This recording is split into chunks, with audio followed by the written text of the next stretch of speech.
Good morning, everyone, and thank you so much for joining me this Friday morning. Thank you for taking out your 350 rands and buying a ticket and investing in the time to be here this morning. As I was thinking about my talk this morning, I did my due diligence and I did my research.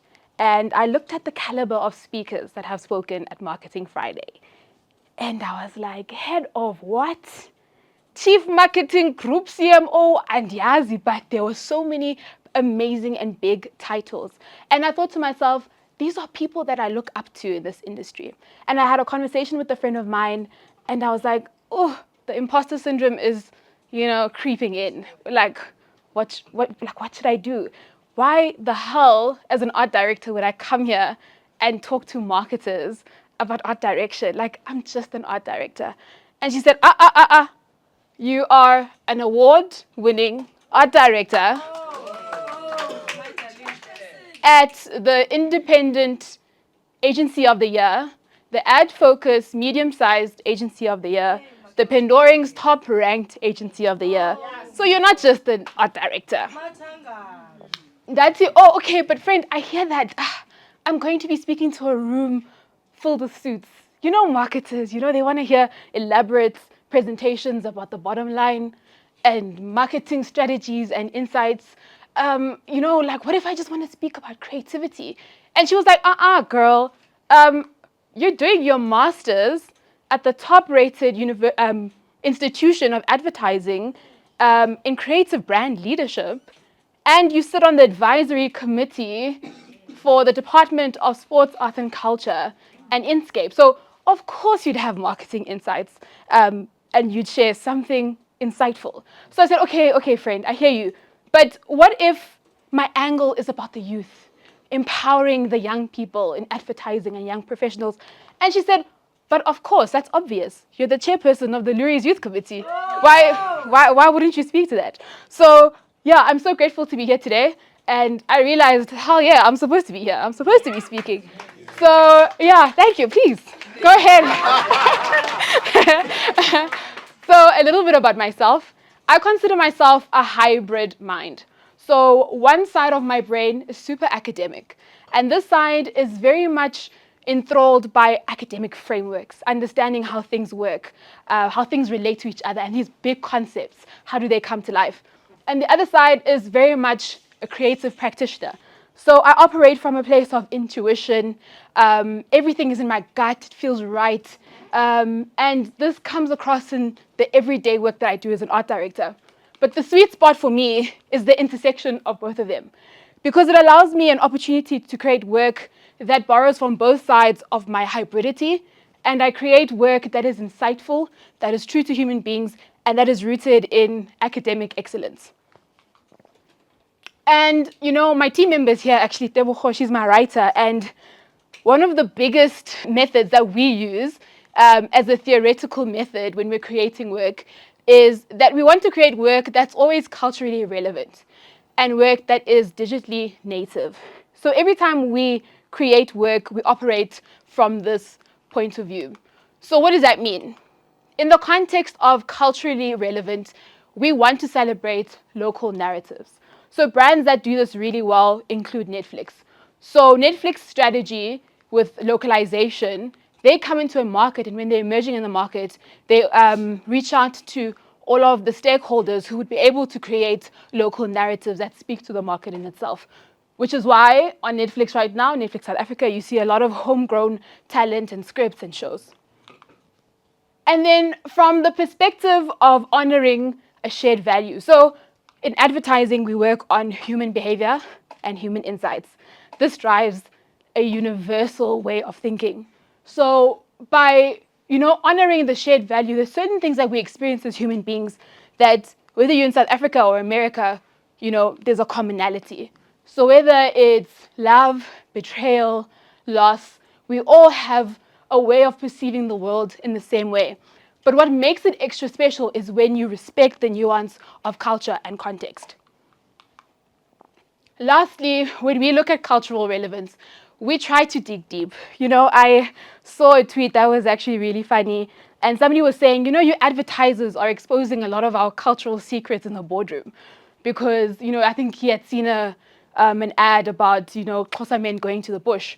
And it made me laugh, but it made me realize that if we're not in those rooms and sharing deep-rooted cultural insights, then what's the point of doing what we do? What's the point of having diversity in the room?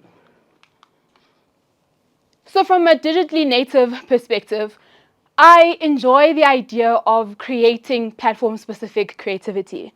So what this means is that, as we would all know, that LinkedIn operates very differently from Facebook.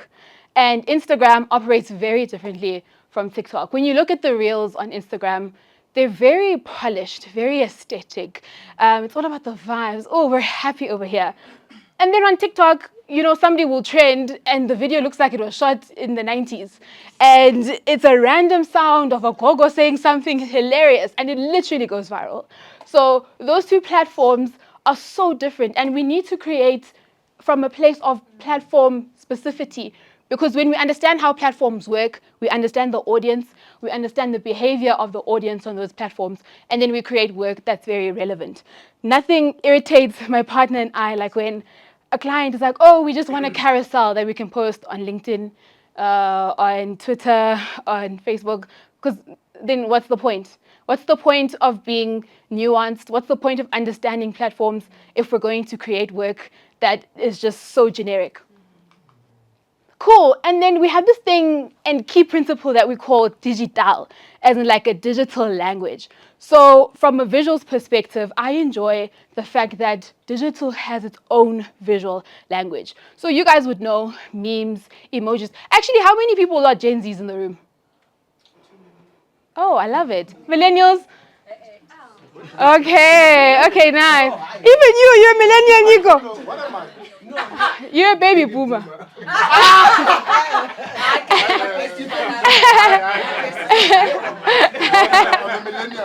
Okay. So what do we understand to be the digital visual language is understanding that people visualize in a different way on social. That includes memes, emojis, and the way that we use those elements. But then there's also a spoken language. So one of my favorite things that's happened in the last couple of years is that people have adopted language on digital and they've used it in everyday life. So who remembers a couple of years ago when everyone started saying Sabawel? On Xhosa Twitter. It started on Xhosa Twitter, actually. On a Sunday, I think somebody tweeted something about Sabawel. And it became, I guess, cultural phenomenon. And we've seen brands tap into this culture. We've seen brands use Sabawel on billboards. And it's quite interesting when online, and offline blur the lines a little bit. So when you look at one of the principles of being digitally native is timing is everything. And as you'd know, right now, every single brand is going on about mustard, right? Because that's what's trending at the moment. Yeah. My only beef with that is that when brands jump on trends for the sake of jumping on trends, it feels very much inauthentic. So we expect the Heinz, to do the mustard thing. But you don't expect Jaguar, or you don't expect somebody random to be jumping onto the mustard trend. So timing is everything and opportunities, come and go on social, and it's about using the opportunity in the right way for your brand. And then lastly, when we create from a digitally native perspective, we want content that feels like it belongs on the platform. I think I spoke about it a little bit. It feels like it should be there, it's naturally there. And one of the ways that we tap into that is creating interactive experiences. So guys, Instagram is launching a new feature every other week. Twitter has new features or X has new features every other week. So as marketers, we need to start tapping into those features and understanding the behaviors and ensuring that our content actually speaks to the interactivity and experience or daily experience of the consumer in themselves. So I guess the reason why we are here today is, to answer the question, how has digital changed brand communication in the broader aspect? Hi, cats. And I guess the first place I want to start is that, personalization is at a large scale. So when I think about traditional media, everything happened in a very broad way. It was very targeted in a broad way, and the segmentation was quite limited. So people relied on demographics and expected behaviors. So for example, we know that the kind of ads that would air during Generation's prime time was sort of different to the ads that aired during Seven de Lan's prime time because they understood who was watching when. So now that we are digital, now that we're savvy, we've kind of got into a place where we use data analytics and AI to actually tailor, personalized brand messaging. So we're all familiar with, when you go on Google, you look for the new season of the Tabbies and they're 20,000 Rand. And you go onto Instagram, then it's the first advert you see. And then you go onto your computer and it's like all of the personalized web banners are there, all the tabbies. It feels like it's haunting you. But at the end of the day, it's how, brands create consistency in order to capture their audience. So I'm going to play this clip and then chat to it a little bit. Kyle, I'm going to start with you. So in your book, Filter World, you assert that big tech is shaping and in some ways limiting our interests, and that actually the algorithms are architected to sort of trap us in these echo chambers of sameness. So I'm curious, what struck you to realize sort of the enormity of this issue? What did you observe? Was it a single moment? Was it the culmination of many experiences? But you wrote a book about it, so clearly it made an impact, and I'm curious what that was for you. Yeah, I think it was pictured a little bit in the video that we just watched, but I think in 2015, 2016, I started noticing that a lot of physical spaces that I encountered around the world were looking similar.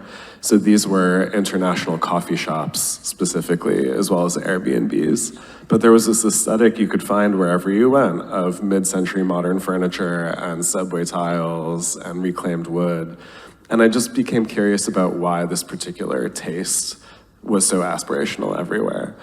And I think over the following years, like through 2020 or 2021, I had this theory that the sameness was happening because we were all being recommended the same content online.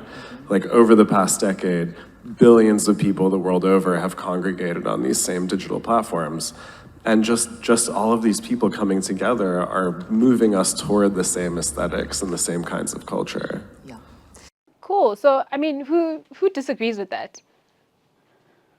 Okay, bet. So everyone agrees, right? That we're all being fed the same content. We're all looking alike. We're all dressing alike. We're all going to Proud Mary on a Friday. We're all partying at Royale. We're all posting the same content online. And I think we're stuck in this kind of perpetual cycle of sameness. And the chief strategy officer from TBWA says, fight against the soulless sea of sameness. So this idea that we're just all wanting to be the same. There's no sense of being an individual, And the sad thing is that brands are paying so much money. The brands have performance marketers as part of their stable to be able to show up for you online. But your content looks like so-and-so's content, and it looks like so-and-so's content. So how do you actually differentiate yourself as a brand online?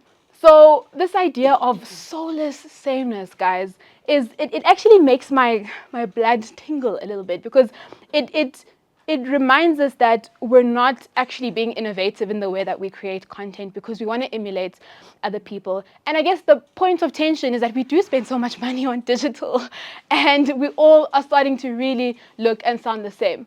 So as a consumer, we need to develop personal taste again. Please be an individual, please. Not all of you have to collect vinyls. Not all of you, sorry, shots fired. But there's a whole framework in philosophy that speaks to taste, and taste is built off of human experience. It's built off of the kind of literature that you read. It's built off of the fact that you travel or you meet different kinds of people. That's how you develop a personal taste, because then you kind of take yourself out of this perpetual cycle where you need to emulate somebody else, to feel validated. And secondly, the recommendation here is that we need to flood the internet with novelty. So if you have a very specific niche kind of content that you enjoy, I must admit, I have content that I enjoy. I enjoy watching chalk being broken up into pieces. Thank you, thanks, yes. Does anyone else have a weird kind of interest they have? Okay. Oh, yes, please. Mine. I like, you know those videos where they're popping Oh, yes. pimples? Yep. Yes, exactly. Exactly. So I think we all have these kind of interests. Yes, we all have these interests that are, we enjoy consuming. But how about you start participating in the novelty of creating? Maybe you start popping your friends' pimples and post it online. But yeah, please flood the internet with novelty. As brands, the more specific you are, the more universal you are. So I feel like in branding, we're taught, your messaging needs to be so general. Actually, marketers do this to us, Deboho. No, but like the age group, the audience is from 18 to 55, and the messaging needs to speak to the entire, demographic. And you're thinking, what does an 18-year-old and a 55-year-old have in common in terms of banking? You know what I'm saying? And if you try to be too general, you find yourself once again in that sea of sameness, because you're trying to be so universal to everyone. So finding your people, finding your audience is so important, and that's literally branding 101, Please, let's bring that back. And I wanted to share an example of work that we created. So Time Bank is one of our clients, and they are one of the fastest growing banks in South Africa. So they asked us to come up with a digital campaign. It wasn't even a digital campaign, actually. They were basically releasing new features on GoalSave, which is one of their features on their app. So when you're wanting to save money, you can create a GoalSave pocket and name it. So the insight was that the reality is that in South Africa, we're branded as really bad savers, and the sentiment around that is quite negative.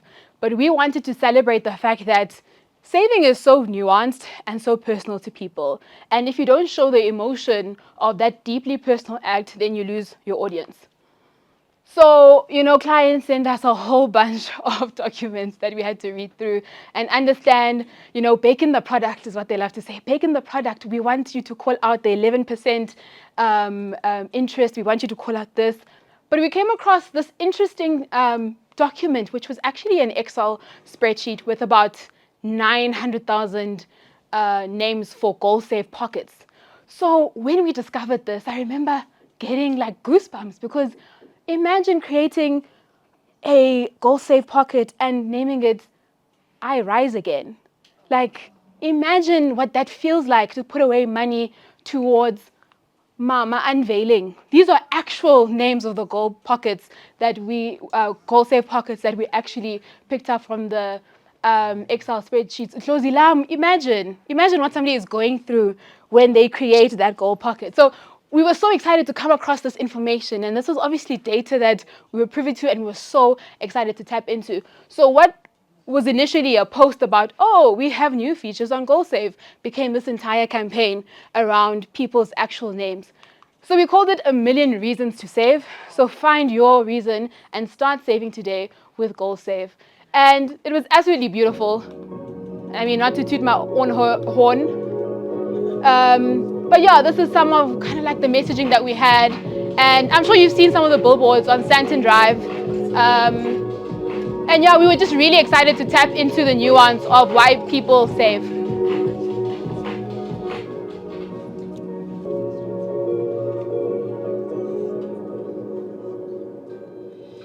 Cool.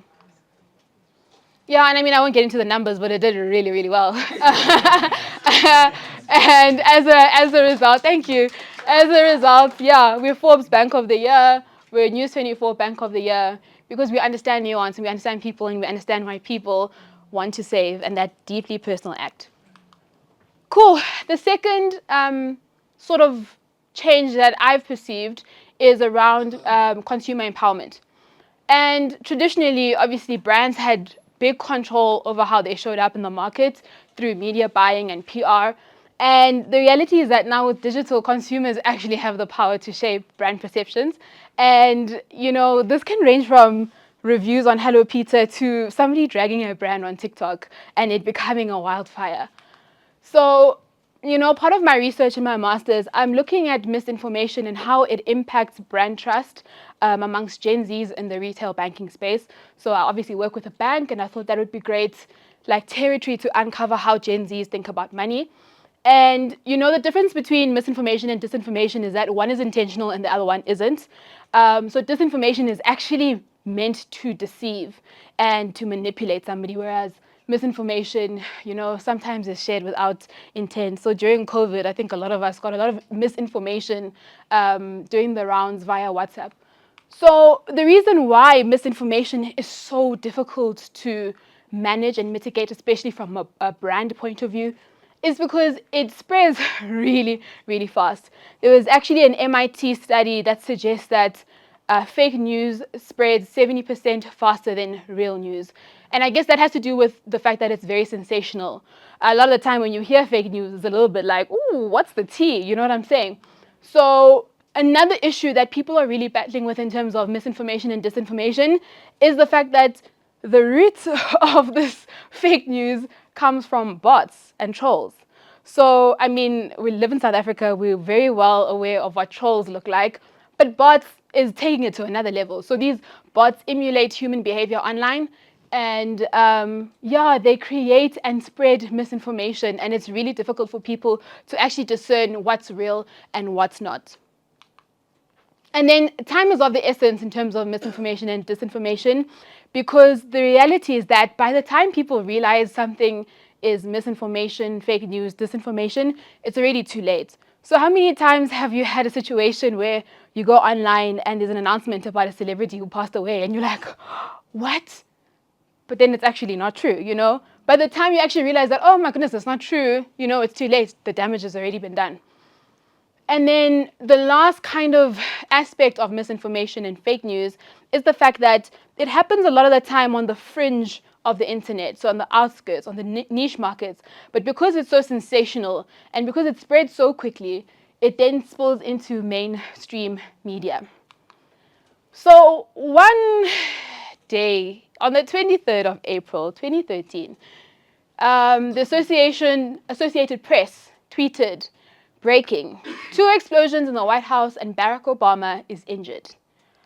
This tweet resulted in a $130 million plummet of the stock market, because obviously, the president at the time was supposedly injured. So misinformation can literally crumble financial ecosystem, financial institutions that are reputable. And this just shows us the heinous act of misinformation. And imagine, as a brand manager, where the hell are you going to start to demystify the misinformation around Barack Obama being, injured or not? So, brands can find themselves in the center of controversy. And this is the reality, guys, like brands are being cancelled left, right, and center. There are allegations about child labor laws, Sheen. Nike has had a lot of allegations about their labor laws. So, there's a really heinous side of this that we can't, turn our eyes away from. We need to act as marketers and branding practitioners. And I think the reality here is, on the lighter side of misconception, we took this approach and the reality of misconceptions and perceptions, and we used it for one of our projects. So the problem that we uncovered is that in South Africa, there are a lot of misconceptions about Apple, the brand. So we were tasked to create the first TVC in Africa for the Apple brand, recognized by the Apple brand. So can I please get a round of applause for that? Thanks. So there was this problem that there's a wide misconception about MacBooks not being compatible with essential applications.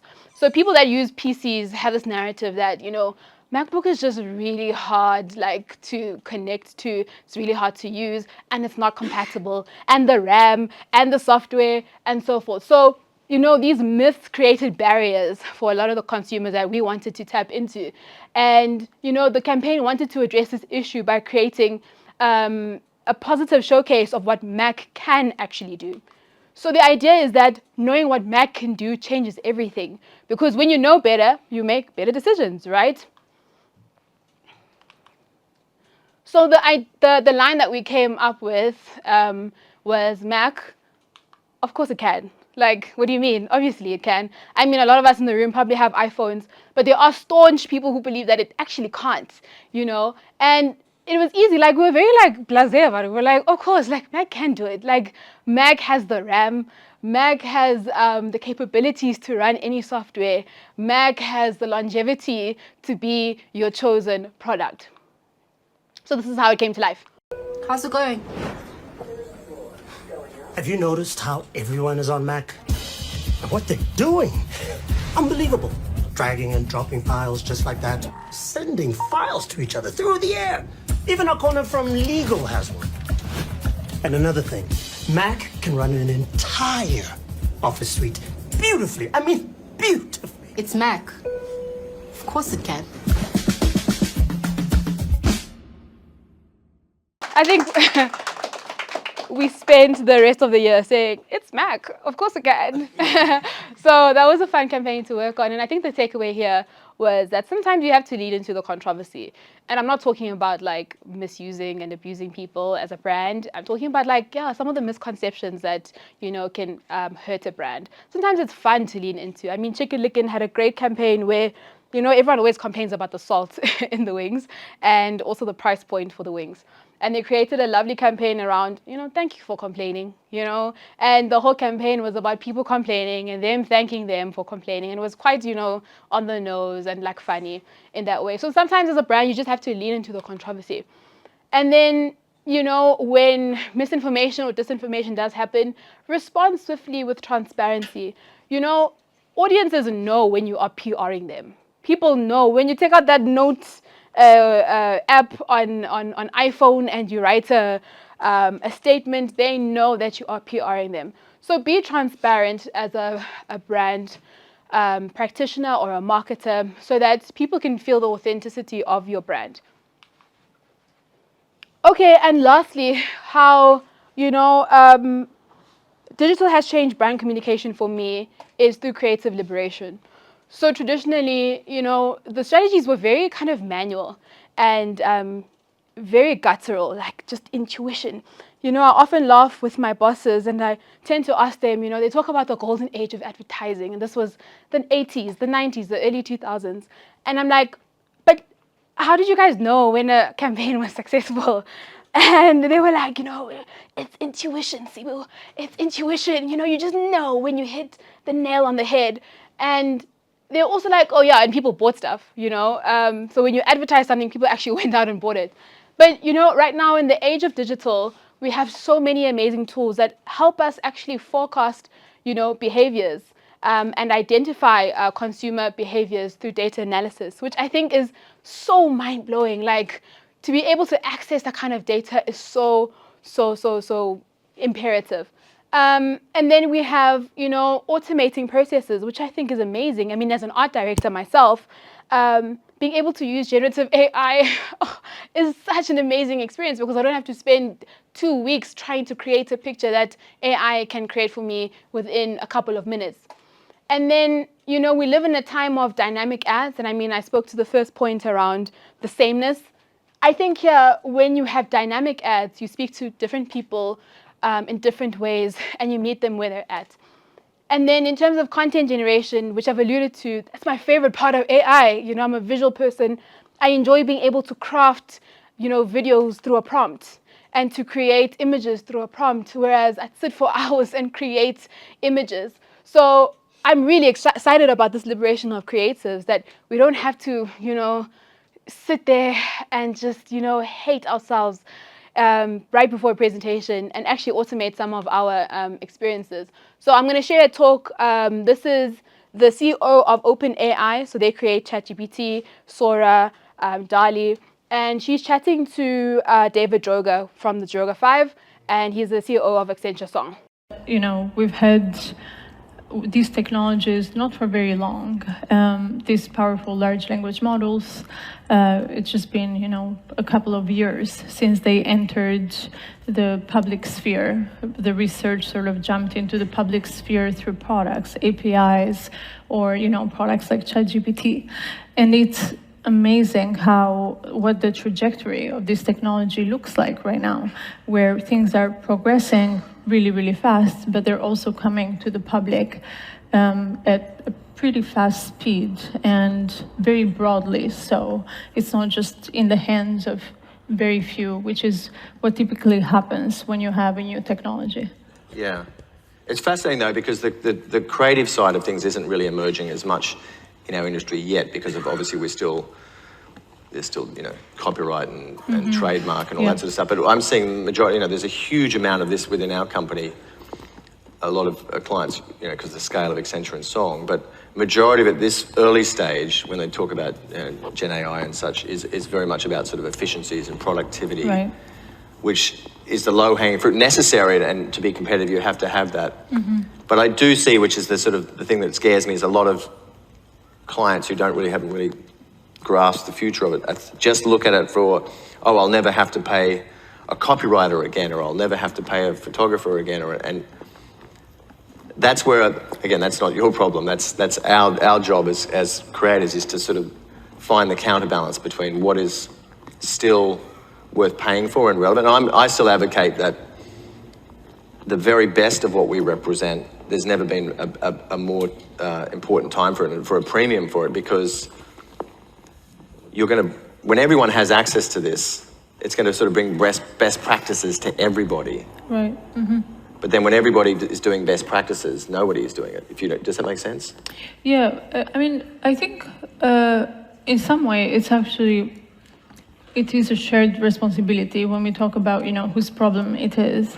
It is our problem, it is your problem. It's kind of everyone's problem in figuring out how the technology comes into the real world, because the technology per se, it's incredibly capable, but the way that we use it could be amazing, and it could make a lot of things great for us, or, it could be harmful, or deceptive, or, many other things. And so the way that we design it, develop it, bring it into the world really matters. It's not a predetermined outcome. And so even when we think about, job displacement, or when we think about how it's going to elevate certain skills, roles, I think that's quite dependent in how we shape the technology. And the way that we shape it, it's then going to shape our society. I don't see it as a predetermined outcome. So the reality around this talk and the beauty of it is that we are in the driving seat of AI as human beings. We are the ones who call the shots.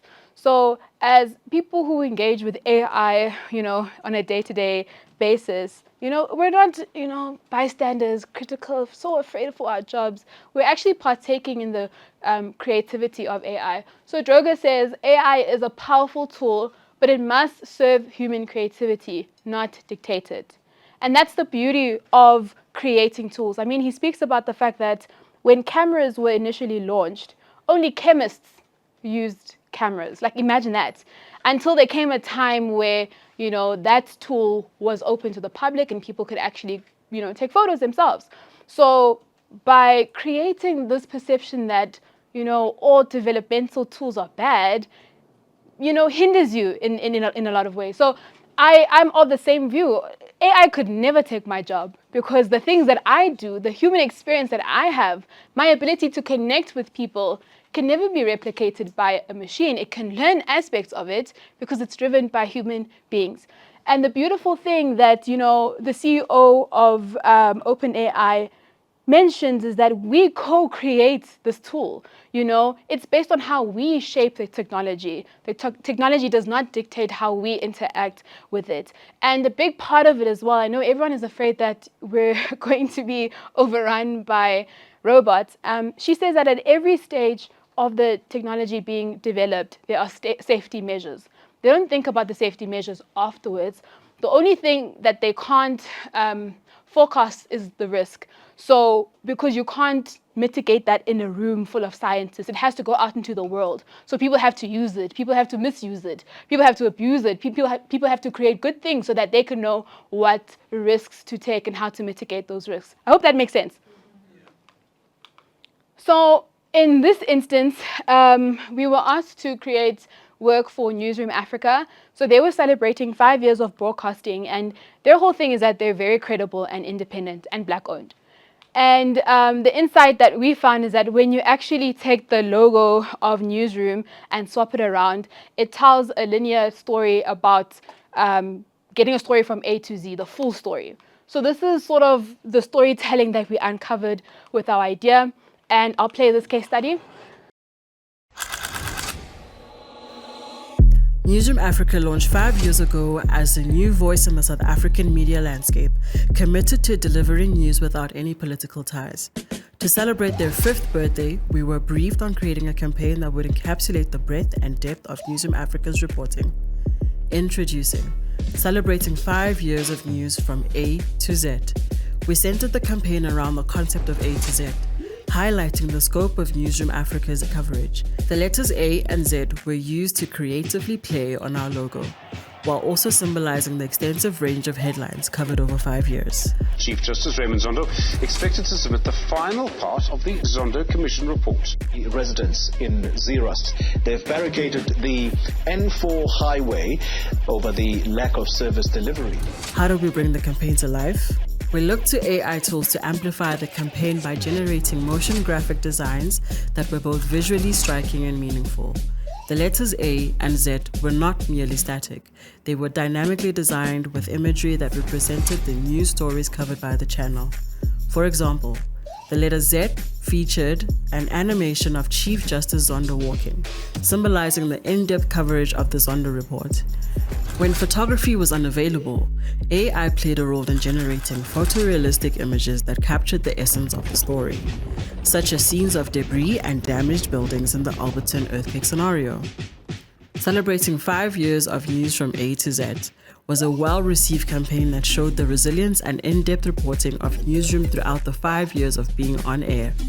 By bringing the letters to life with movement and compelling imagery, we created a visual narrative that celebrated the journey of a broadcaster that has become a trusted source of news and tugged at the heartstrings of all South Africans. Cool. Actually, this case study just triggered me because I remember a client saying, oh, we don't have footage. The only footage we have that you can use is like news footage. And if you've ever worked with a news production house or company, the footage isn't amazing. A lot of it, you have to sit through hours and hours of footage to find the right moments. So, you know, we were so stressed. We were like, where the hell are we going to find footage of Justice Raymond Zondo doing something amazing? And the amazing part with this particular campaign came with the AI tools. Like, and going back to like my realization is that AI is so fun. And I'll skip past these, but this is basically how it came to life in terms of social and some of the billboards. And as we mentioned, it played on the letters. So the A was for the academic fraud scandal and Z was for Zondo. And we did these across like different headlines. And, you know, we had so much fun creating these AI generated, you know, pieces of work. I mean, this image was created, turned into a green screen, and then actually it was animated because we couldn't find a video of Chief Justice Zondo walking. So yeah, we had to kind of be creative in the way that we solved this creative problem that we had. Here, we were wanting to visualize the bombing, or actually the pollution that was happening. And, you know, the prompt was around creating movement of the camera and the smoke to create this kind of like big visual impact. And literally, guys, these are AI generated. Not that it's easy because you sit there and you generate like 50 of them until you get the right one.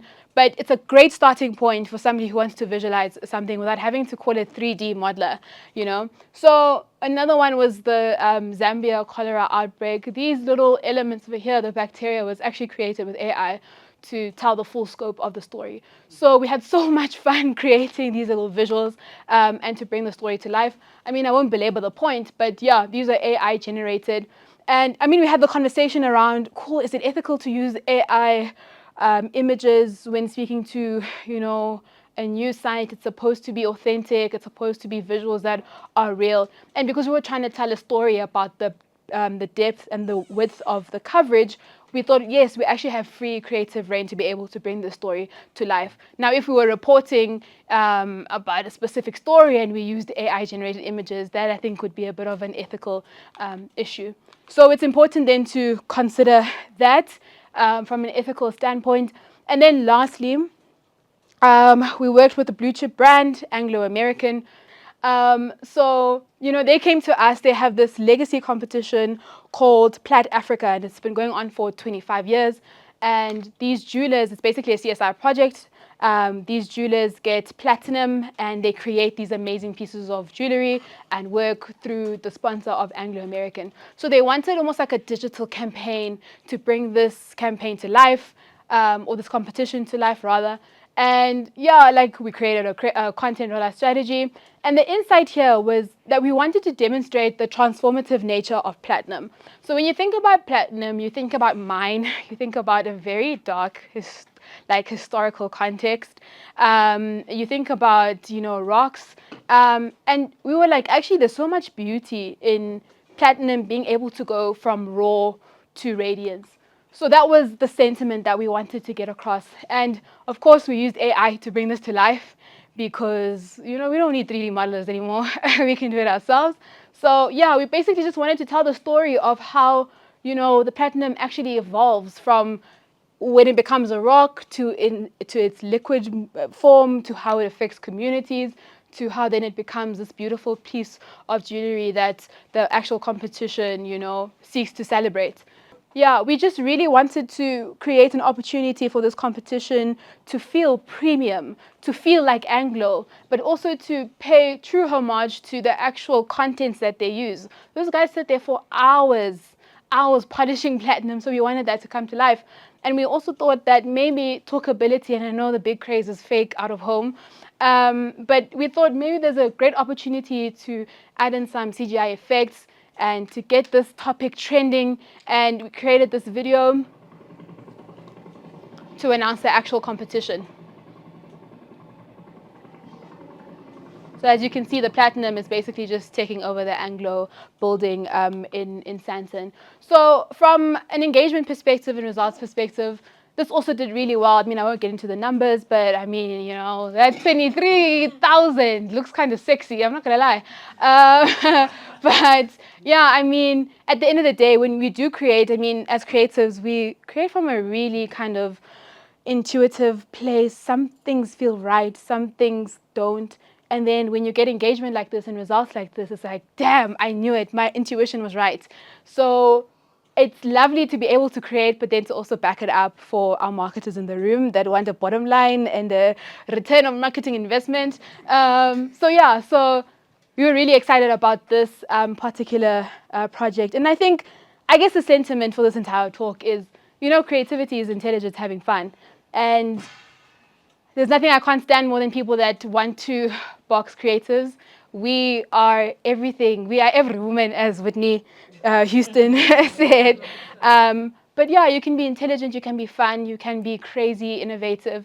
You can be anything you want to be, because we are intelligence having fun. And don't ever forget that, because that's such a major kind of responsibility that we do have as creatives. So the key takeaways are basically just hack the algorithm, just be novel, hack the algorithm, face the fire. If there's a controversy, it could be an opportunity for you to create something cool. And then my last sentiment is that AI won't replace humans, but humans with AI will replace humans without. So stop being scared. Embrace new technology. It could actually take you to the top. And that's a quote by our Harvard professor. And yeah, danko means thank you. Thanks.